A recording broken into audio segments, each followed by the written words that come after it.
하나님 감사합니다. 예배하는 이 시간 가운데에 성령의 새바람을 불어주셔서 주님, 갈망한 우리의 심령 위에 성령으로 충만한 시간 될 수 있도록 인도하여 주시옵소서. 살아계신 예수님의 이름으로 기도드립니다. 아멘.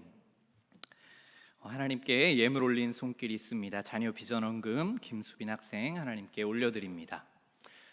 우리 오늘 함께 나눌 하나님의 말씀 나누도록 하겠습니다. 오늘 함께 나눌 말씀은 에스겔 37장 1절부터 14절까지의 말씀입니다. 에스겔 37장 1절부터 14절까지의 말씀입니다. 우리 한 절씩 교독하시고 마지막 14절은 함께 읽도록 하겠습니다. 여호와께서 권능으로 내게 임재하시고 그의 영으로 나를 데리고 가서 골짜기 가운데 두셨는데 거기 뼈가 가득하더라.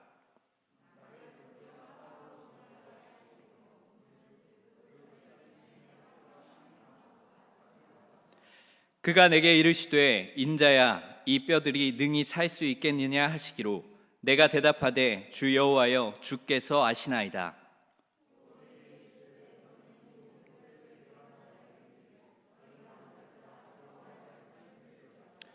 주 여호와께서 이 뼈들에게 이같이 말씀하시기를 내가 생기를 너희에게 들어가게 하리니 너희가 살아나리라.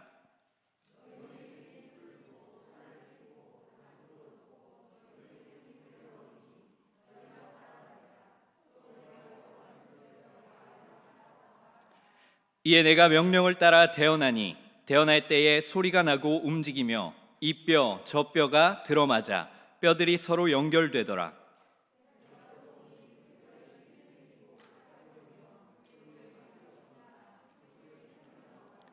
또 내게 이르시되 인자야 너는 생기를 향하여 대언하라. 생기에게 대언하여 이르기를 주 여호와께서 이같이 말씀하시기를 생기야 사방에서부터 와서 이 죽음을 당한 자에게 불어서 살아나게 하라 하셨다 하라.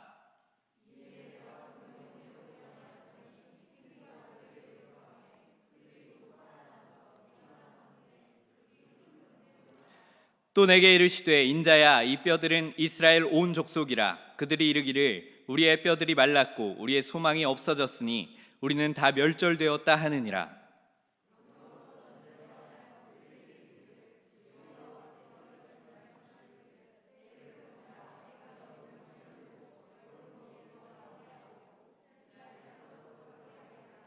내 백성들아 내가 너희 무덤을 열고 너희로 거기에서 나오게 한즉 너희는 내가 여호와인 줄을 알리라. 함께 읽겠습니다. 내가 또 내 영을 너희 속에 두어 너희가 살아나게 하고 내가 또 너희를 너희 고국 땅에 두리니 나 여호와가 이 일을 말하고 이룬 줄을 너희가 알리라.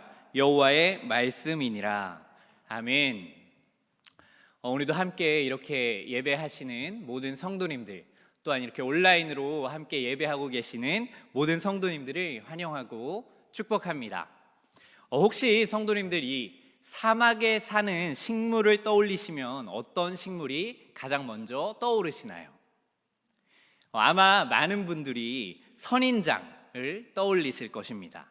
그런데 이 선인장은 이 대부분의 다른 식물들과는 차이점이 있습니다. 그것은 무엇이냐 하면 바로 이 넓적한 이파리 대신 날카로운 가시가 있다는 것입니다. 사실 이 가시는 선인장이 잘 자랄 수 있게 해주는 큰 도움이 됩니다. 대부분의 식물은 이 잎을 통하여서 많은 수분이 증발되게 되는데 이 선인장은 그러한 이파리가 없기 때문에 물의 증발을 최대한 막아주는 것입니다. 또한 이 선인장의 가시들은 동물들이 이 선인장 내에 있는 물을 훔쳐가지 못하도록 보호해주는 역할을 하기도 합니다. 또 선인장의 대부분의 식물들은 이 살아남지 못하는 사막에서 사는 것은 계속 자라날 수 있게 할 수 있는 아주 중요한 이유는 무엇이냐 하면 이 선인장은 한번 비가 왔을 때에 최대한 그 안에 물을 많이 저장해 두기 때문입니다. 그렇기 때문에 이 아주 건조한 계절에서도 스스로 수분을 공급하면서 계속해서 생존할 수 있는 것입니다. 우리는 이렇게 영적으로 척박함과 건조함이 찾아올 때 이 선인장의 모습과 같이 하나님의 말씀을 최대한 우리 안에 저장해 두어야 합니다. 그래야만 이 힘들고 어려운 생활 속에서도 영적으로 마르지 않고 생활하며 살아갈 수 있는 것입니다. 오늘 이 예배 시간 가운데에 우리 모든 성도님들이 하나님의 말씀과 은혜를 최대한 자신 안에 저장하시는 귀한 시간이 되시기를 소망합니다. 이 오늘 본문 말씀인 이 에스겔서는 남유다의 멸망의 시기를 배경으로 하고 있습니다. 이 남유다의 멸망의 원인을 살펴보자면 바로 하나님을 떠나서 우상 숭배에 빠진 것이 가장 큰 원인이라고 할 수가 있습니다. 수많은 경고가 계속되었음에도 불구하고 이 백성들은 계속해서 우상 숭배에 빠졌고 회개하지 않았습니다. 하박국 선지자, 이사야 선지자, 예레미야 선지자와 같은 많은 선지자들이 이 다가오고 있는 위험에 대해서 분명하게 예언해 주었지만 이 백성들은 그 예언의 이야기를 그냥 한 귀로 듣고 흘려버릴 뿐이었습니다. 자신과는 상관없는 이야기인 듯 무시하고 돌아가지 않았다는 것입니다. 이 히스기야나 요시야 왕같이 이 남유다의 왕이 조금이라도 하나님께 돌아가 보려고 노력을 했었지만 결국에는 다시 우상을 섬기고 하나님을 저버리는 모습을 우리가 볼 수가 있습니다.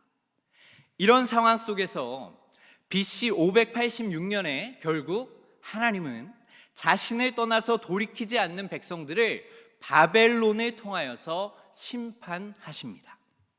바벨론은 이 남유다의 성전을 파괴하고 유대인들을 포로로 3번에 걸쳐서 잡아가게 됩니다. 그러므로 인하여서 이 유대인들은 자신들의 집이 사라졌고 자신들의 성전 또한 사라졌으며 제사장도 사라졌고 왕조도 사라졌습니다. 모든 것이 사라지고 이 하나님이 주셨던 많은 은혜의 표식들 전부를 그들이 잃어버린 것입니다. 그렇게 이 포로지로 끌려간 백성들은 완전한 절망의 상태가 되었습니다. 몸은 살아있지만 이 그들의 정신은 이미 죽은 사람과 전혀 다른 것이 없었습니다. 이 아무 소망이 없던 유대인들은 스스로 이렇게 고백을 했습니다. 우리 에스겔 37장 11절의 말씀을 함께 읽어보도록 하겠습니다. 11절의 말씀입니다. 시작. 또 내게 이르시되 인자야 이 뼈들은 이스라엘 온 족속이라. 그들이 이르기를 우리의 뼈들이 말랐고 우리의 소망이 없어졌으니 우리는 다 멸절되었다 하느니라. 지금 이 이스라엘 백성들이 어떻게 고백하고 있습니까? 자신들의 뼈가 마를 정도로 이제는 정말 아무런 소망도 보이지 않는다는 것입니다. 또한 이 시편 137편 1절에는 이 포로의 상황을 표현하기를 이렇게 이야기합니다. 제가 읽어드리도록 하겠습니다. 우리가 바벨론의 여러 강변 거기에 앉아서 시온을 기억하며 울었도다. 이 포로기에 있는 백성들은 소망이 완전하게 끊어져서 그저 할 수 있는 것이 울음밖에 없었습니다. 그저 울음밖에 나오지 않는 상황에 처해 있었다는 것입니다. 우리가 이 땅에 살아가면서 가장 비참한 것이 무엇일까 생각을 해본다면 그것은 바로 희망을 잃어버리는 것입니다. 우리가 살아가면서 때로는 실패할 수도 있고 성공할 수도 있습니다. 건강할 수도 있고 병들 때가 있을 수도 있습니다. 기쁠 때가 있을 수 있고 슬플 때가 있을 수가 있습니다. 사랑할 때가 있고 또한 미워할 때도 있습니다. 낮이 오면 밤이 오고 추운 밤이 지나가면 해가 뜨듯이 희비가 엇갈리는 것이 우리가 지나가는 인생길이라는 것입니다. 하지만 우리가 이러한 모든 상황을 견디고 극복할 수 있는 것은 바로 하나님께서 반드시 회복해 하신다는 그 희망을 잃지 않기에 다시 일어날 수 있는 것입니다. 아무리 힘든 상황일지라도 그 희망을 잃지 않는다면 우리는 다시 일어나 상황을 역전시킬 수 있는 것입니다. 어떠한 경우라도 하나님이 일으키시는 희망을 잃지 않는다면 절대로 완전한 망함이 아니라는 것입니다. 그러나 이와 반대로 하나님이 일으키신다는 희망을 마음속에서 잃어버리면 살아도 더 이상 살아가는 것이 아니게 됩니다. 생명은 붙어 있지만 마치 생명이 끝난 것처럼 무기력해지는 것입니다. 지금 포로로 잡혀가 모든 것이 무너져 있는 이 백성들의 상태가 이와 같았습니다. 희망을 잃었고 어디를 보아도 생기 있는 모습이라고는 찾아볼 수가 없었습니다. 이러한 상황 가운데서 하나님은 에스겔 선지자에게 환상을 보여주시기 시작하십니다. 우리 에스겔 37장 1절에서 2절까지의 말씀을 함께 읽어보도록 하겠습니다. 에스겔 37장 1절에서 2절까지의 말씀입니다. 시작. 여호와께서 권능으로 내게 임재하시고 그의 영으로 나를 데리고 가서 골짜기 가운데 두셨는데 거기 뼈가 가득하더라. 나를 그 뼈 사방으로 지나가게 하시기로 본즉 그 골짜기 지면에 뼈가 심이 많고 아주 말랐더라. 하나님이 이 에스겔 선지자에게 보여주신 환상은 죽음과 황량함만이 가득해 있는 골짜기의 모습이었습니다. 뼈들이 가득했고 이보다 더 절망스러운 장면을 상상하기 힘들 정도로 생기라고는 전혀 찾아볼 수 없는 바짝 말라있는 그러한 상황이었습니다. 하나님은 이러한 환상을 통하여서 삶이 완전히 무너져서 포로로 잡혀있는 백성들의 현재의 상태를 떠올리게 해주셨습니다. 그 황량한 골짜기와 같이 이 포로로 잡혀온 모든 백성들은 생기를 잃어버린 상태였습니다. 이 환상을 에스겔 선지자가 직면했을 때 하나님은 선지자에게 물으십니다. 에스겔아, 이 뼈들이 능히 살 수 있겠느냐? 성도님들, 상식적으로 볼 때 이 죽은 지 오래되어서 모든 것이 말라버리고 뼈밖에 남지 않은 것들이 어떻게 다시 살 수 있겠습니까? 하지만 에스겔은 하나님이 다시 살 수 있겠냐고 물으시는 그 음성에 이렇게 대답합니다. 주 여호와여, 주께서 아시나이다. 이 인간의 관점으로 본다면 가능성이 정말 전혀 없지만 하나님께는 불가능이 없으시기 때문에 에스겔은 그 모든 판단을 하나님께 맡긴 것입니다. 에스겔 선지자의 대답은 이 우리에게 진실한 믿음이 무엇인가를 보여주고 있습니다. 진실한 믿음은 그 근거를 나 자신에게 두는 것이 아니라 하나님께 두는 것입니다. 이 성도들은 무슨 어려움을 만날 때라도 지레 낙심하고 망했다고 생각하지 말아야 합니다. 우리 운명은 사람들의 손에 달려 있거나 이 형편에 따라 좌우되는 것이 아니라 오직 하나님의 뜻에 달려 있기 때문입니다. 그러므로 우리들은 어떠한 형편에서도 이 에스겔처럼 모든 결과를 하나님께 맡기고 주 여호와여, 주께서 아시나이다 라고 대답해야 하는 것입니다. 만약에 우리가 인간적인 생각에 사로잡힌다면 하나님의 능력을 제한시켜 버리는 결과가 되어버립니다. 사랑하는 성도님들, 인간에게는 불가능할지라도 하나님께서는 능히 못하심이 없으심을 믿으시기를 바랍니다. 우리가 볼 때에는 정말 희망이 없고 망했다고 생각이 될지라도 하나님이 보실 때에는 망한 것이 아닙니다.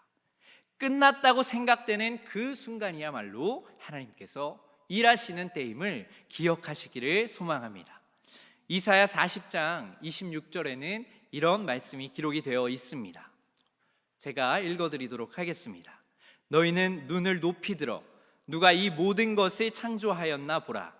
주께서는 수요대로 만상을 이끌어내시고 그들의 모든 이름을 부르시나니 그의 권세가 크고 그의 능력이 강함으로 하나도 빠짐이 없느니라. 아멘. 하나님께서는 이 아무것도 없는 무의 상태에서 천지를 창조하셨습니다. 하나님께서 빛이 있으라 말씀하시니 빛이 있었고, 땅은 풀과 씨 맺는 채소와 각기 종류대로 씨 가진 열매 맺는 나무를 내라 하시니 그대로 되었습니다. 이처럼 하나님께서는 그저 음성만으로도 온 우주를 창조하시는 전능하신 하나님이신 것입니다. 그러므로 우리 믿음의 근거는 전능하신 하나님 앞에 두어야만 하는 것입니다. 에스겔 선지자는 지금 그러한 믿음으로 하나님의 물음에 응답하고 있는 것입니다. 주 여호와여, 주께서 아시나이다. 그러자 하나님께서 다시 에스겔에게 이같이 말씀하셨습니다. 너는 이 모든 뼈들에게 대언하여 이르기를 너희 마른 뼈들아 여호와의 말씀을 들을지어다. 주 여호와께서 이 뼈들에게 말씀하시기를 내가 생기로 너희에게 들어가게 하리니 너희가 살리라.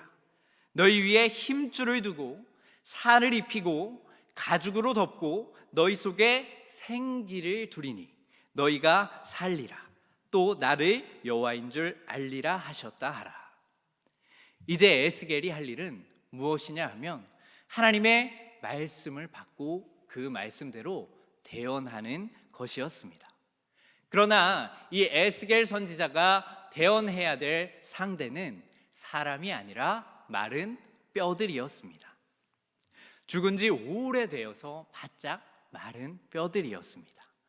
한번 생각해 보시기 바랍니다. 마른 뼈들이 앞에 가득한 상황에 하나님의 말씀을 듣고 마른 뼈들에게 말씀을 외치는 상황을 생각해 보시기를 바랍니다. 무슨 말을 한들 이 마른 뼈들이 알아들을 수 있을까요? 하나마나한 일이 아닐까 생각이 들 수 있습니다. 그러나 이 에스겔은 묵묵히 하나님의 말씀을 쫓아서 그대로 대언했습니다. 그러자 이곳저곳에서 소리가 나고 움직이기 시작하더니 이 뼈와 저 뼈가 들어맞기 시작하고 뼈들이 연결되어지기 시작하고 그 뼈에 힘줄이 생기고 가죽이 덮이고 무수한 뼈들이 완전한 사람의 형태를 갖추기 시작했습니다. 에스겔의 눈앞에서 이 마른 골짜기의 장면이 완벽하게 변화되었습니다. 황량하던 게 이 메마른 곳에는 이제는 황량함은 더 이상 사라지고 이제 생기가 넘치고 북적이는 생명의 땅으로 변화된 것입니다. 골짜기에 가득했던 마른 뼈들이 거대한 군대가 되었습니다. 마른 뼈의 부활은 하나님의 권능의 분명한 증거가 아닐 수가 없습니다. 하나님은 이 환상을 통하셔서 포로로 잡혀있고 희망이 메말라 버린 그 백성들을 다시 회복시키시고 일으키실 거라는 예언의 메시지를 에스겔에게 주시는 것입니다. 이처럼 하나님은 하나님을 떠나서 우상을 섬겼던 백성들이었을지라도 그들을 완전히 버리지는 않으셨습니다. 하나님은 그들을 돌이켜 강한 군대로 회복하게 하실 것입니다. 비록 하나님이 하신 말씀 중에 편안함과 안락함에 관한 약속은 없었지만, 포로 기간이 짧을 것이라는 약속은 없었지만 분명한 것은 무엇이냐 하면 장차 마른 뼈들이 살아날 것이고 강한 군대를 이룰 것이라는 말씀인 것입니다. 사랑하는 우리 성도님들, 우리 하나님께서는 정말로 능치 못하심이 없으신 분임을 믿으시기를 소망합니다. 하나님께서는 말씀으로 천지를 창조하셨습니다. 그러므로 우리가 하나님의 말씀을 믿고 나아갈 때 위대한 전능하신 역사가 일어나는 것입니다. 바벨론에 잡혀간 이 백성들은 이제는 이방 땅에서 아무런 희망 없이 죽고 말 것이라고 생각했습니다. 그들은 이 마른 뼈들과 같이 절망적인 상태에 놓여 있는 자신들의 처지를 탄식했습니다. 그러나 하나님께서는 이미 예레미야 선지자를 통하여 이 유다인들이 포로 생활 70년 만에 귀환하여서 다시금 나라를 세우게 될 것이라고 하셨습니다. 그리고 그 말씀하신 대로 반드시 이루어 주실 것임을 에스겔 선지자에게도 환상을 통하여 확인시켜 주셨습니다. 우리가 지금 어떤 어려움을 만났습니까? 전능하신 하나님을 신뢰하고 우리가 어려움 앞에서 하나님의 도우심을 구하시길 바랍니다. 하나님을 사랑하십니까? 그렇다면 생기가 들어가서 지극히 큰 군대가 되리라는 하나님의 말씀을 오늘 나에게 주신 하나님의 말씀으로 받으시기를 바랍니다. 이사야 55장 8절 말씀에는 이렇게 기록이 되어 있습니다. 우리 함께 한번 읽어보도록 하겠습니다. 시작. 이는 내 생각이 너희의 생각과 다르며 내 길은 너희의 길과 다름이니라. 여호와의 말씀이니라. 아멘. 하나님이 회복시킬 것을 믿는다면 내 생각과 내 경험에 비추어 판단하지 말고 또한 사람들의 말을 듣고 동요하지 말아야 합니다. 하나님의 모든 말씀은 능히 못하심이 없음을 굳게 믿고 담대하게 나아가시길 소망합니다. 한편 이 에스겔이 하나님의 말씀을 대언하자 마른 뼈들이 온전한 사람의 형태를 갖추었으나 마지막 한 단계가 남아 있었습니다. 아직 그 속에 생기가 없었습니다. 생기가 없으면 여전히 죽은 상태인 것입니다. 숨도 쉴 수 없고 느끼지도 못하고 아무 일도 할 수 없는 것입니다. 이는 유다 백성이 이 상태로 고국에 귀환을 할지라도 정신적으로 죽은 사람들처럼 무력한 상태에 놓여 있으면 다시 새롭게 나라를 세울 수 없음을 의미합니다. 그런 상태로는 또다시 남의 종이 될 수밖에 없습니다. 새로운 나라를 만들려면 이 유다 백성 가운데 그 정신이 새로워져야 하는 것입니다.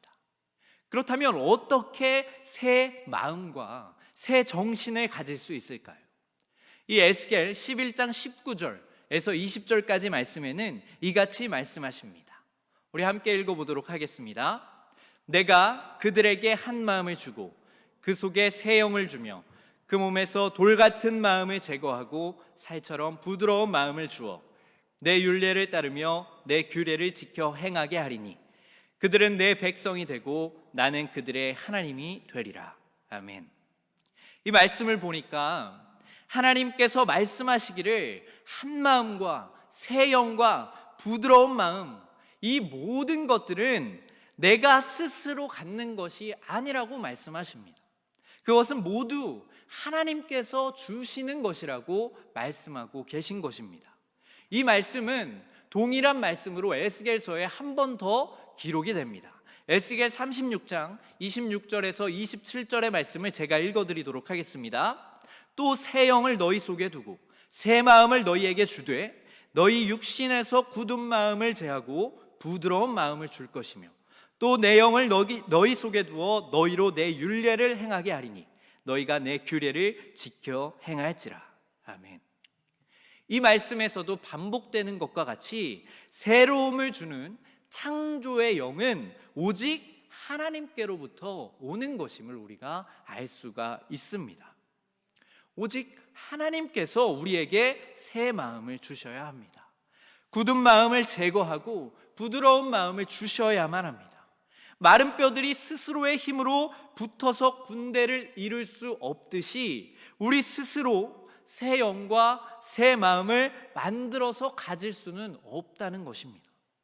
죄와 허물로 죽은 이 우리 같은 죄인들이 예수 그리스도를 믿는 것은 스스로의 결정에 의해서 되는 것이 아니라 하나님께서 은혜를 베풀어 주셔서 죄인들의 마음을 열어주시는 것과 같은 것입니다. 하나님께서는 에스겔에게 명하시기를, 인자야 너는 생기를 향하여 대언하라. 생기에게 대언하여 이르기를, 주 여호와의 말씀에 생기야 사방에서부터 와서 이 사망을 당한 자에게 불어서 살게 하라 하셨다 하라. 이렇게 말씀하셨습니다. 그리고 에스겔은 하나님의 말씀을 그대로 대언하였더니 사방에서 생기가 불어와서 누워 죽은 자들의 속에 들어갔습니다. 그리고 큰 군대를 마침내 이룬 것입니다. 새로운 일을 이루려면 주위 여건이 좋아지는 것도 필요하지만 더 중요한 것은 새 마음과 새 정신을 갖는 것입니다. 이 에스라서를 보면 귀환한 유다인들이 율법을 다시 지키지 않고 이방인들과 거래하고 통혼하는 모습을 볼 수가 있습니다. 이 모습을 보고 이 에스라 선지자가 옷을 찢고 대각성의 회개 운동을 일으켰습니다. 이로 인해서 백성들은 회개하고 타락한 생활을 청산하게 되었습니다.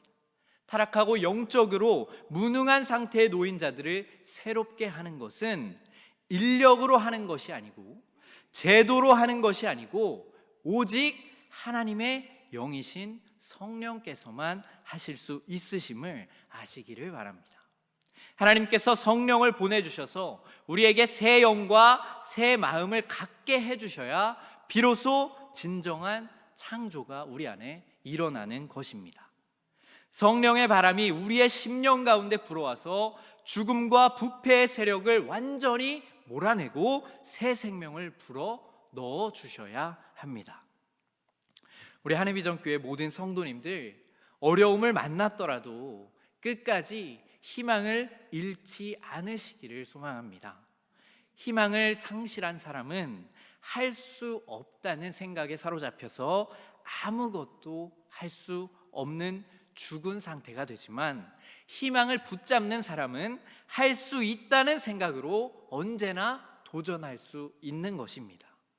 세상 사람들은 흔히 하늘이 무너져도 솟아날 구멍은 있다라고 이야기합니다. 이러한 말로 위안을 얻고는 합니다. 그러나 성도된 우리들은 전능하신 하나님께 그 희망의 근거를 두어야만 합니다. 하나님께서 친히 말씀해 주시기를 히브리서 13장 5절에는 이렇게 기록이 되어 있습니다. 후반절을 보시면 내가 결코 너희를 버리지 아니하고 너희를 떠나지 아니하리라. 하나님께서는 결코 우리를 버리지 않으신다고 말씀하셨고 떠나지도 않는다고 분명하게 말씀하셨습니다. 우리가 어려운 상황 가운데 처해 있다면 이 말씀을 붙잡고 희망의 끈을 놓지 않으시기를 바랍니다. 오늘 저와 모든 성도님들이 이 하나님께서 에스겔에게 보여주신 환상과 같이 우리의 삶이 황폐하고 더 이상 희망이 없고 생명이 없는 것과 같이 보이더라도 전능하신 하나님이 우리를 반드시 인도해 내신다는 것을 기억하시고, 또한 함께 찬양하고 기도하며 나아갈 때에 이 메마른 나의 신앙 가운데에, 메말랐던 우리의 가정 가운데에, 메말랐던 우리의 교회 가운데에, 메말랐던 이 나라 가운데, 세계 가운데에 하나님의 생기가 불어와서 강한 군대와 같이 일어나시는 시간이 될 수 있기를 간절히 소망합니다.